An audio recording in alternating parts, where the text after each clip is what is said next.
ಸಮಸ್ತ ಖಾಸಗಿ ಅನುದಾನ ರಹಿತ ಶಾಲಾ ಆಡಳಿತ ಮಂಡಳಿ ಮಿತ್ರರಿಗೆ ಅವರ್ ಸ್ಕೂಲ್ಸ್ ರಾಜ್ಯ ಸಂಘಟನೆಯ ಪ್ರಧಾನ ಕಾರ್ಯದರ್ಶಿಯಾದ ಪ್ರಭಾಕರ್ ಅರಸ್ ಮಾಡುವ ನಮಸ್ಕಾರಗಳು. ನಿಮ್ಮ ಶಾಲೆಗೆ 2023-24ನೇ ಸಾಲಿನವರೆಗೂ ಮಾನ್ಯತೆ ನವೀಕರಣ ಇದ್ದರೆ 2024-25ನೇ ಸಾಲಿ ಅಂದರೆ ಈ ವರ್ಷದಲ್ಲಿ ಮಾನ್ಯತೆ ನವೀಕರಣ ಪಡೆದಿಲ್ಲ ಅಂತ ಹೇಳಿ ಕಾರಣ ಕೊಟ್ಟು ನಿಮ್ಮ ಶಾಲೆಯನ್ನು ಅನಧಿಕೃತ ಶಾಲೆ ಪಟ್ಟಿಗೆ ಸೇರಿಸೋದಕ್ಕೆ ಬರೋದಿಲ್ಲ.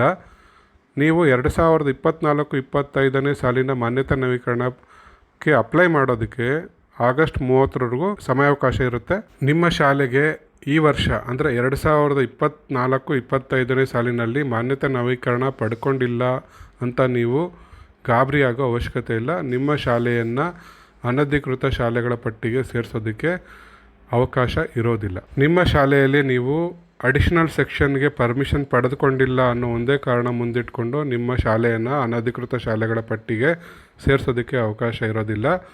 2024-25ನೇ ಸಾಲಿಗೆ ನೀವು ರಿನ್ಯೂವಲ್ಗೆ ಅಪ್ಲೈ ಮಾಡಬೇಕಾದ್ರೆ ಅಂದರೆ ನಿಮ್ಮದು ಅಡ್ಮಿಷನ್ ಎಲ್ಲ ಮುಗಿದು ಜೂನ್ ಎಂಡಲ್ಲಿ ಎಷ್ಟು ಮಕ್ಕಳು ಅಡ್ಮಿಷನ್ ಆಗಿದ್ದಾರೆ ನೋಡಿಕೊಂಡು ಸೆಕ್ಷನ್ಗೆ ಎಷ್ಟು ಜನ ಮಕ್ಕಳು ಇರಬೇಕು ಅದನ್ನು ನೋಡಿಕೊಂಡು ನೀವು ಅಡಿಷನಲ್ ಸೆಕ್ಷನ್ಗೆ ಅರ್ಜಿ ಹಾಕ್ಬೋದು. ಅರ್ಜಿ ಹಾಕೋದು ಎಲ್ಲಪ್ಪ ಅಂತಂದರೆ ನಿಮ್ಮ SATS ಅಲ್ಲಿ ಲಾಗಿನ್ ಆಗಿಬಿಟ್ಟು ಸ್ಕೂಲ್ ಮ್ಯಾನೇಜ್ಮೆಂಟ್ ಅಂತ ಒಂದು ಟ್ಯಾಬ್ ಇರುತ್ತೆ, ಅದನ್ನು ಕ್ಲಿಕ್ ಮಾಡಿದ್ರೆ ಕ್ರಿಯೇಟ್ ಸೆಕ್ಷನ್ ಅಂತ ಇರುತ್ತೆ.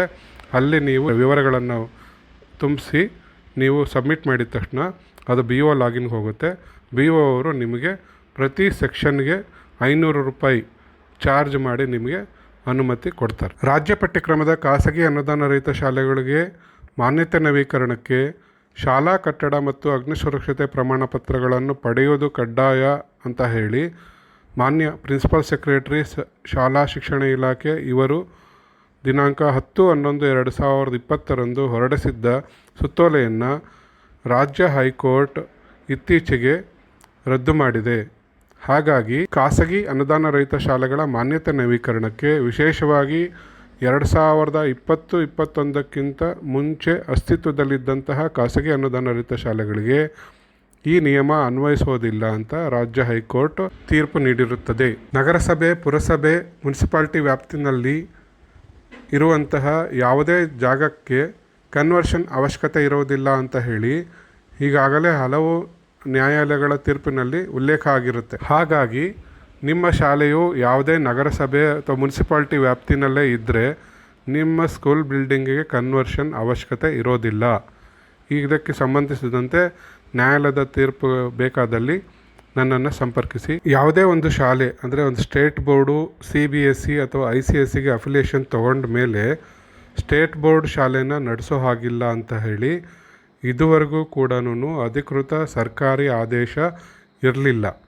ಎಷ್ಟೋ ಶಾಲೆಗಳು ಒಂದೇ ಕ್ಯಾಂಪಸಲ್ಲಿ CBSE ಮತ್ತು ಸ್ಟೇಟು ಅಥವಾ ICSE ಮತ್ತು ಸ್ಟೇಟ್ ಬೋರ್ಡನ್ನು ಉಳಿಸ್ಕೊಂಡು ನಡೆಸ್ಕೊಂಡು ಬರ್ತಾ ಇರೋದು ನಾವು ಗಮನಿಸಿದ್ದೀವಿ. ಹಾಗಾಗಿ ಆ ಥರ ಅದನ್ನು ಆಧಾರವಾಗಿಟ್ಕೊಂಡು ನಿಮ್ಮ ಶಾಲೆಯನ್ನು ಅನಧಿಕೃತ ಶಾಲೆಗಳ ಪಟ್ಟಿಗೆ ಸೇರಿಸ್ತೀವಿ ಅಂತ ನಿಮ್ಗೆ ಯಾರಾದರೂ ನೋಟಿಸ್ ಕೊಟ್ಟಿದ್ರೆ ದಯವಿಟ್ಟು ನಮ್ಮನ್ನು ಸಂಪರ್ಕ ಮಾಡಿ.